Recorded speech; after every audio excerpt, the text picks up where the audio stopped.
मेरे खिलाफ बंद कमरों के अंदर, मुल्क से बाहर और मुल्क के अंदर एक साजिश हो रही है। और वो साजिश ये है कि वो चाहते हैं कि इमरान खान की जान ले ली जाए।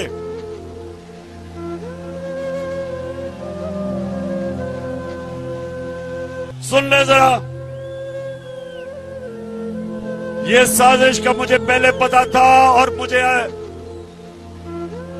चंद दिन पहले मुझे पूरा इल्म हो चुका है। तो पहले जरा गौर से सुने मैं क्या किया। मैंने नौजवानों, मैंने एक वीडियो रिकॉर्ड करवाई है। मैंने ये वीडियो रिकॉर्ड करवा के एक महफूज जगह पे रख दी है कि अगर मुझे कुछ होगा, ये वीडियो सारी कौम के सामने आएगी।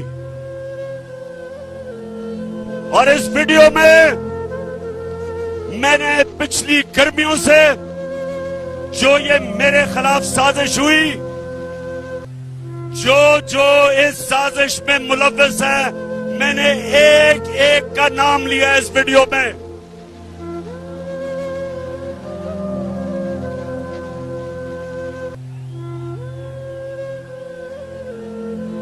देखिए, फिर से सुन लें और चुप करके सुने। मैं आपके सामने अहम बात कर रहा हूं। मैंने वीडियो रिकॉर्ड करवाई है। साजिश है, और साजिश ये है कि उन्होंने समझा है कि ये इमरान खान हमारे रास्ते में रुकावट है और इसको हटाना चाहिए। मुझे मारने की साजिश है और इसलिए मैंने ये वीडियो रिकॉर्ड करवाई है, क्योंकि मैं तो इसको जहाद समझता हूं, मैं तो सियासत नहीं समझता। मैं तो अपने अल्लाह के लिए लड़ रहा हूं।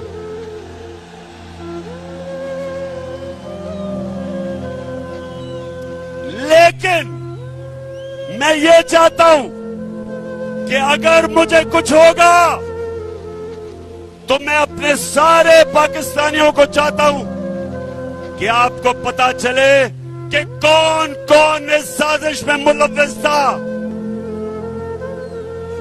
बाहर बैठ के कौन इस साजिश का किरदार था और मेरे मुल्क में बैठ के किस किस ने साजिश की। इनमें सबके मैंने नाम लिए। बस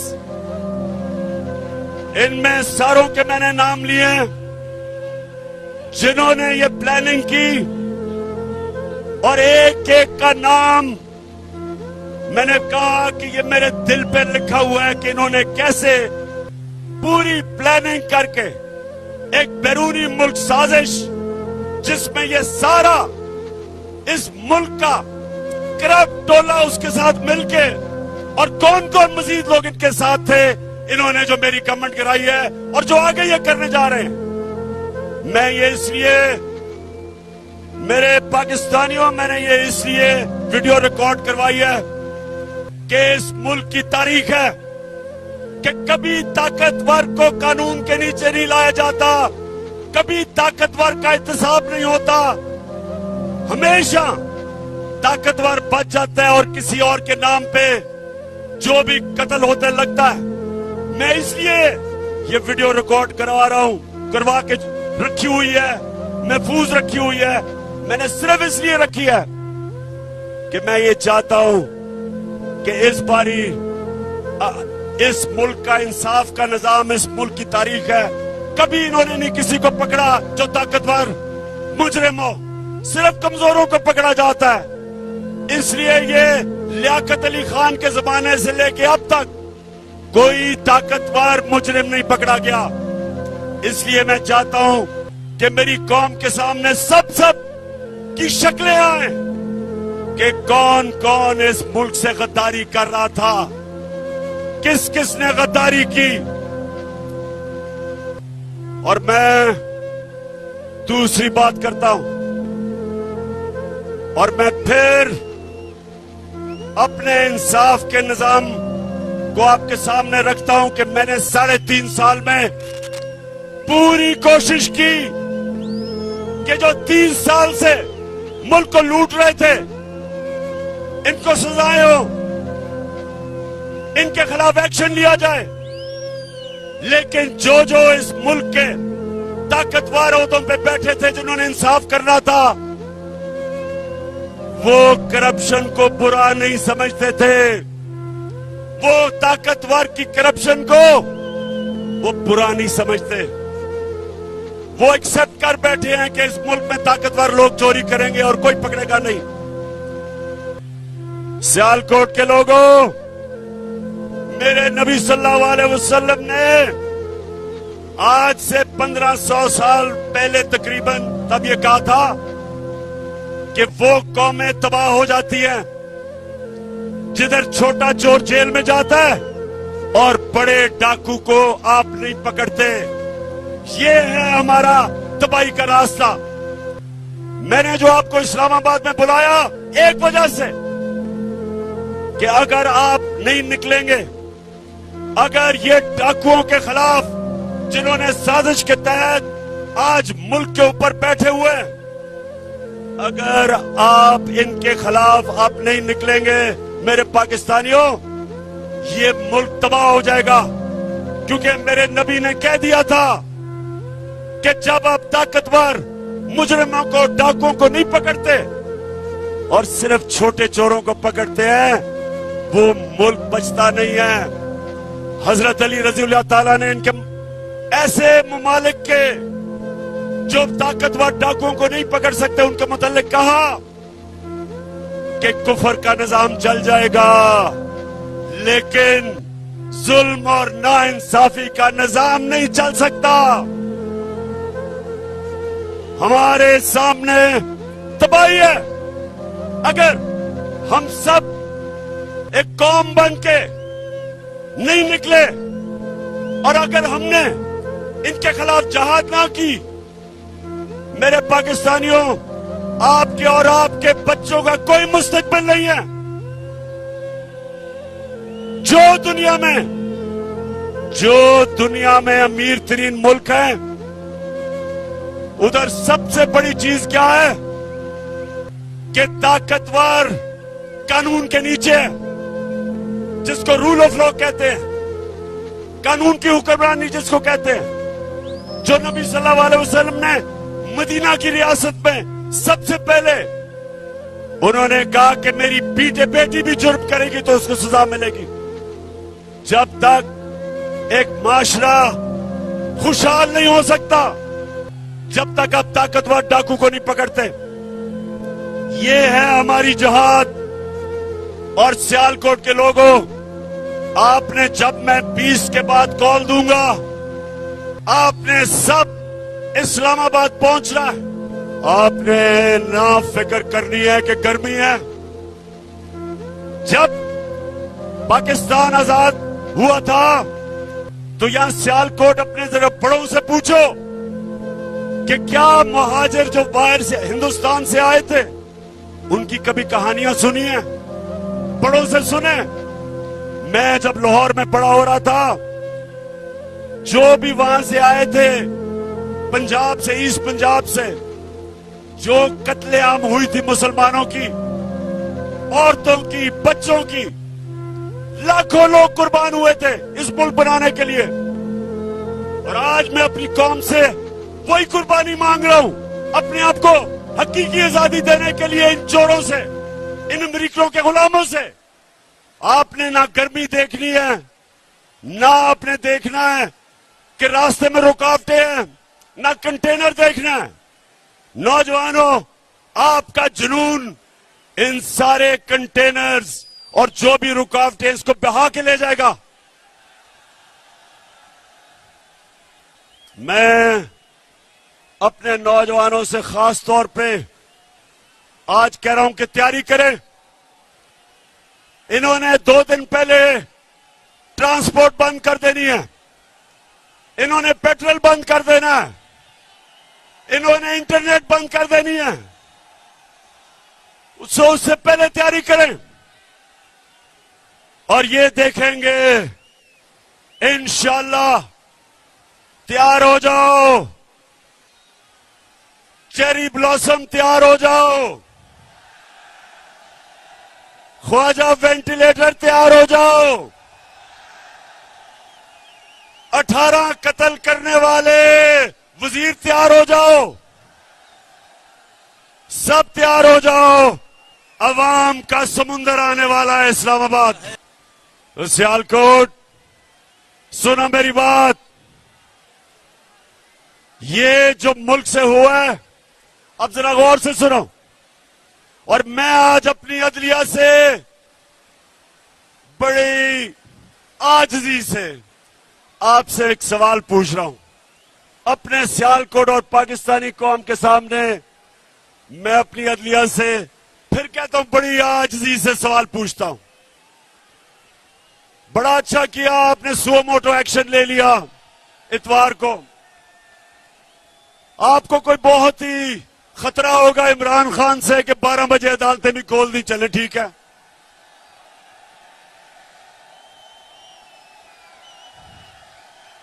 बहुत खतरनाक हूं मैं, बहुत ही बड़ा, मैं कोई मुल्क से गद्दारी करने जा रहा था कि रात के 12 बजे अदालतें खोल दी। तो मैं आजिज़ी से अपनी अदलिया से पूछता हूं, और बड़ा मासूमाना सा सवाल है कि शहबाज शरीफ, इसका बेटा हमजा शरीफ, और जो मफरूर बेटा हुआ है सलमान शहबाज, 24 अरब रुपए के इनके ऊपर FIA के केसेस हैं। सुने जरा सियालकोट, 24 अरब रुपए के केसेस हैं। प्राइम मिनिस्टर पे, चीफ मिनिस्टर पे, और जो भाई भगौड़ा हो चुका है, 24 अरब रुपए का मतलब, 24 अरब रुपए का मतलब कि 2400 करोड़ रुपए के इनके ऊपर करप्शन के केसेस हैं। अब मैं ये सवाल पूछता हूं कि मुझे दुनिया में एक मुल्क बता दो कि FIA इन्वेस्टिगेट करके आपके ऊपर ये केसेस बनाती है, और इक्तदार में आके आप उसी FIA के ऊपर बैठ के और सबसे पहले सारे वो लोग जिन्होंने केसेस बनाए उनको फारिग करते हैं।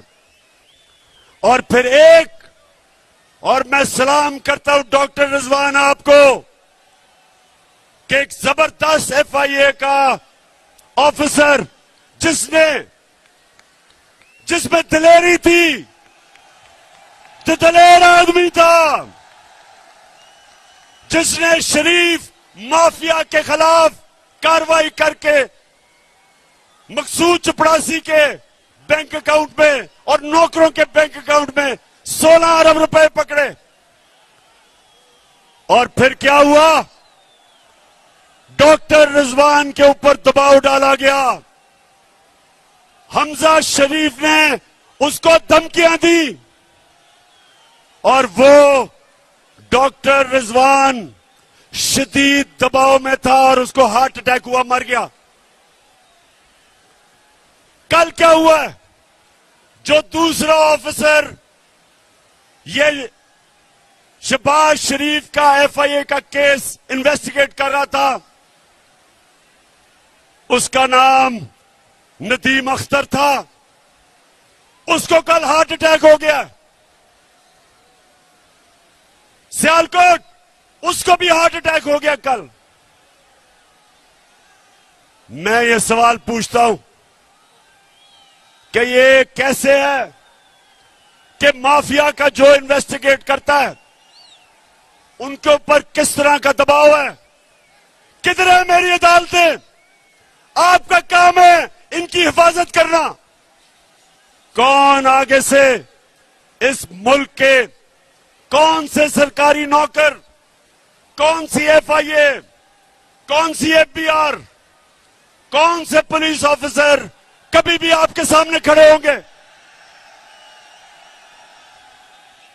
इस मुल्क के इदारे कैसे ताकतवर मुजरिमों के सामने खड़े होंगे, पहले ही डरते थे। और अब जब फिर साजिश के तहत इन मुजरिमों को ऊपर मुलव्वस कर दिया, तो अब मुझे सवाल पूछता हूं अपनी अदलिया से, कौन इस मुल्क के इदारों की हिफाजत करेगा?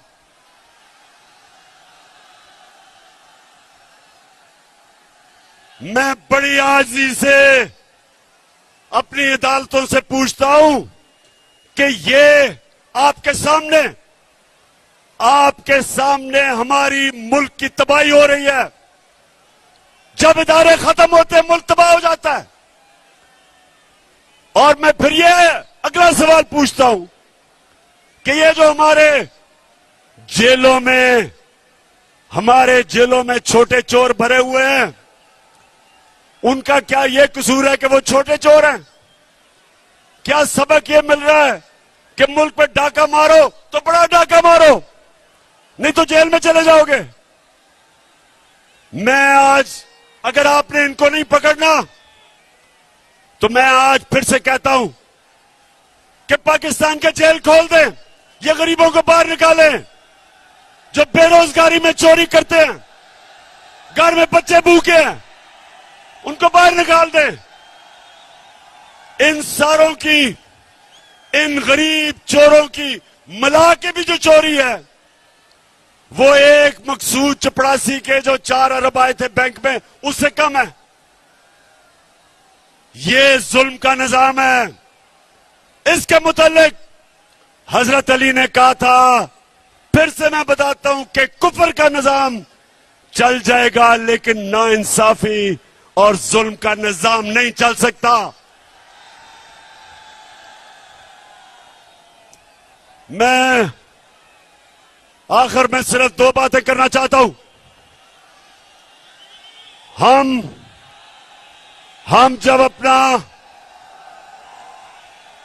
हमने जब पाकिस्तान में, सुनो नौजवानों, आखिरी 2 बातें, जो हमें मुल्क मिला था 2018 में, और जो हमें जब साजिश करके निकाला गया, तो याद रखें, एक वो मुल्क जिसका दिवालिया हुआ था, उस मुल्क के अंदर उसको पाकिस्तान का झंडा पकड़ा दो, पाकिस्तान का।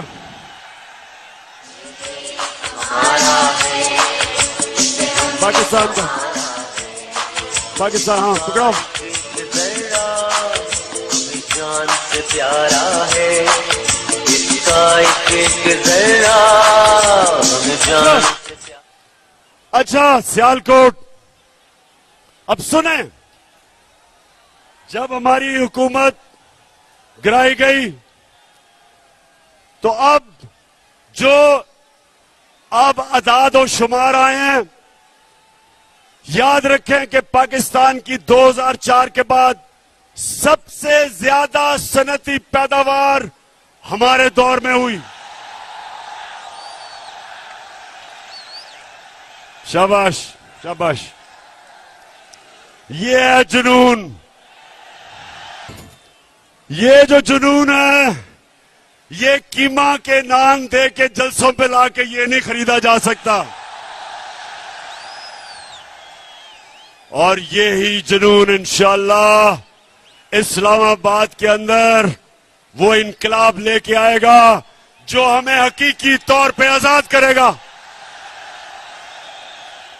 तो अब ये पता चला, अब जो आदाद और शुमार आए मार्च के, सबसे ज्यादा 2004 के बाद पाकिस्तान की सनती पैदावार 10.6, 29% हमारी एक्सपोर्ट बढ़ी, ये भी रिकॉर्ड। 4 फसलों के अंदर रिकॉर्ड हुआ, मकई में, चावल में, गन्ने में और आलू में रिकॉर्ड हुआ। सबसे ज्यादा पैसा हमारे किसानों के पास गया। देहातों में खुशहाली आई, सारे बर्रे सगीर में सबसे ज्यादा रोजगार पाकिस्तान में हिंदुस्तान से भी ज्यादा। और सबसे बड़ी बात यह कि जो अब अदाद और शुमार आए हैं, पाकिस्तान की जो ग्रोथ रेट है वो तकरीबन 6%, जो रिकॉर्ड है। तो कहने का मकसद यह है कि जब इन्होंने साजिश करके हुकूमत गिराई थी, तब पाकिस्तान एक तरक्की के रास्ते पर निकल चुका था। जब से ये आए हैं चोर, रुपया तकरीबन 195 पे पहुंच गया, स्टॉक एक्सचेंज बैठ गई है। महंगाई का हाल यह है कि आज वो किधर हैं, वो किधर हैं, वो मीडिया हाउस किधर हैं जो जाके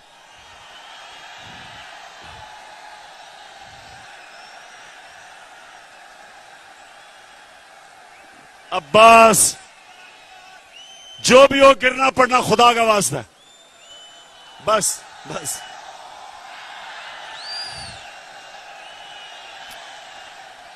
माशाअल्लाह माशाअल्लाह। इस्लामाबाद में सियालकोट की पूरी तैयारी है इस्लामाबाद के लिए। अच्छा, तो अब ये मुल्क का दिवालिया निकाल रहे हैं, रुपया गिर रहा है, फॉरेन एक्सचेंज नीचे जा रहे हैं। अब ये क्या करेंगे? अमेरिका के पास जाएंगे और अमेरिका से भीख मांगेंगे कि हमें पैसे दो, हमें बचाओ। बिलावल जा रहा है अमेरिका। बिलावल, ये याद रखना, उनकी एजेंसीज को पता है कि तुम्हारे बैंक अकाउंट में किधर किधर पैसे हैं, क्योंकि वो सूसकिंड की किताब में वो लिखता है, वे ऑफ द वर्ल्ड की किताब में लिखता है कि उन्होंने अमेरिका की एजेंसीज ने टेप किया कि बिलावल की वालदा उसको बता रही थी कि बिलावल के किधर किधर बैंकों में इनकी चोरी का पैसा पड़ा हुआ है। तो तुम उनके सामने आंखों में आंखें देख के बात नहीं करोगे, क्योंकि उनको पता है नवाज शरीफ की तरह कि तुमने पैसा किधर छुपाया हुआ है। तो पाकिस्तानियों, मैं आखिर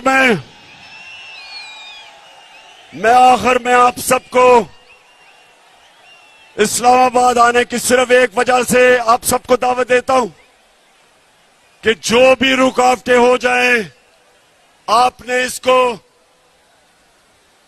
तहरीक पाकिस्तान की तरह एक अपनी आजादी की जंग समझनी है। मेरे लिए यह जहाद है और यह आपके लिए भी जहाद है। अपनी जहाद के अंदर अपने खौफ की जंजीरें तोड़ दें। जिंदगी मौत अल्लाह के हाथ में, इज्जत अल्लाह के हाथ में, रिस्क अल्लाह के हाथ में। तो फिर डर किस चीज का? डर किस चीज का? आपके सामने खड़ा हूं, आपके सामने वो आदमी खड़ा है जिसको कुरान में अल्लाह कहता है जो लोग ईमान ले आए अल्लाह उनके खौफ दूर कर देता है। कोई खौफ नहीं है, आपको भी कोई खौफ नहीं होना चाहिए। तैयारी करें और इंशाअल्लाह इस्लामाबाद में मुलाकात होगी। उमर और उस्मान डार, जिस तरह आज आपने ये डाकुओं का मुकाबला किया, मैं आज आपको खराज तहसीन पेश करता हूं।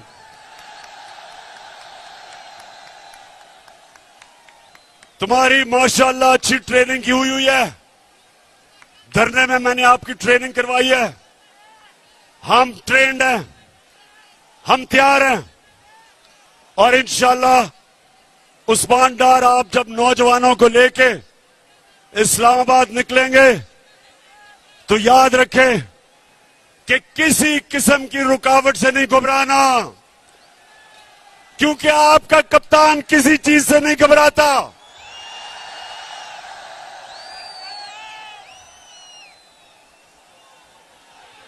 पाकिस्तान जिंदाबाद, पाकिस्तान पाइंदाबाद।